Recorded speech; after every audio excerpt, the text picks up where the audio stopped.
করছো কেন? তোমার জামাইয়ের মাথা ব্যথা করছে। তোর জামার মাথা ব্যথা করছে না কি হচ্ছে সেটা আমার জানার বিষয় না। বাজার যেতে বল। কি হয়েছে মা, কিছু লাগবে? খবরদার, তোমাকে না বলেছি আমাকে কখনো মা ডাকবে না। আমার বড় মেয়ে চিংড়ি মাছ ভুনা খেতে চেয়েছে, বাসায় চিংড়ি মাছ নেই, বাজারে যাও চিংড়ি মাছ নিয়ে আসো। মা, তুমি কি পাগল হয়ে গেছো? এই ভর দুপুরবেলা ও যাবে বাজার করতে? তাছাড়া মা, তুমি ভুলে যেও না, ও আমার হাজবেন্ড, তোমার বাড়ির জামাই। ওকে বাজার করার কথা বলতে তোমার বিবেকে বাধা দেয় না? তোমার মেয়ের চিংড়ি মাছ খেতে ইচ্ছে করলে শাকিলকে দিয়ে আনাও, ওকে কেন বলছো? তুই তো ভালো করেই জানিস শাকিলের মা অসুস্থ, তাই ছুটিতে বাড়িতে গেছে। সে ছুটিতে গেলে তোমার বড় মেয়ের জামাইকে পাঠাও, তার বউয়ের মাছ খাইতে মন চাইছে, সে আনবে।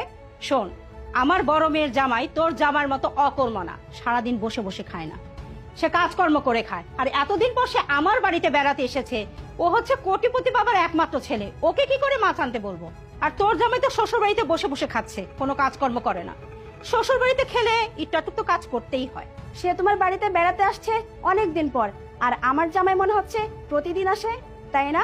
মা, তুমি ভুলে যেও না, আমার স্বামীও কিন্তু এই বাড়িতে প্রথম এসেছে। অন্তরা, তোমাকে না কতবার বলেছি আমার কারণে মায়ের সাথে ঝগড়া করবে না, তুমি তারপরও আমার জন্য মায়ের সাথে ঝগড়া করছো। এগুলো আমার একদমই পছন্দ না।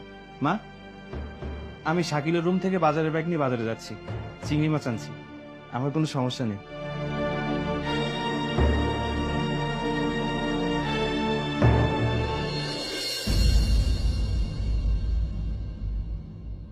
আর দীপ্ত,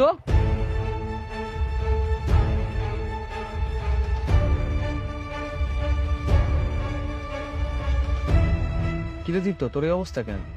তোকে তো আগে কখনো এইভাবে চলাফেরা করতে দেখিনি।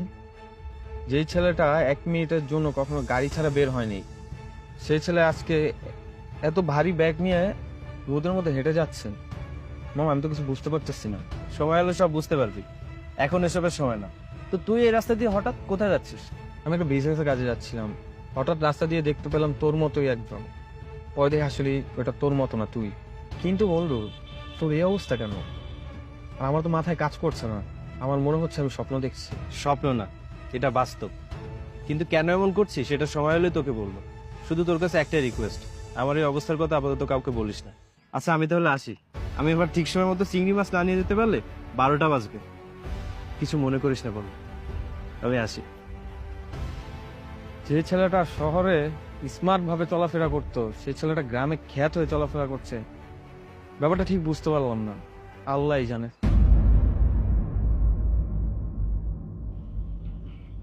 মানে ম্যাডাম, সবাইকে তো চিনতে পারলাম, ওনাকে তো চিনতে পারলাম না। উনি কে? তার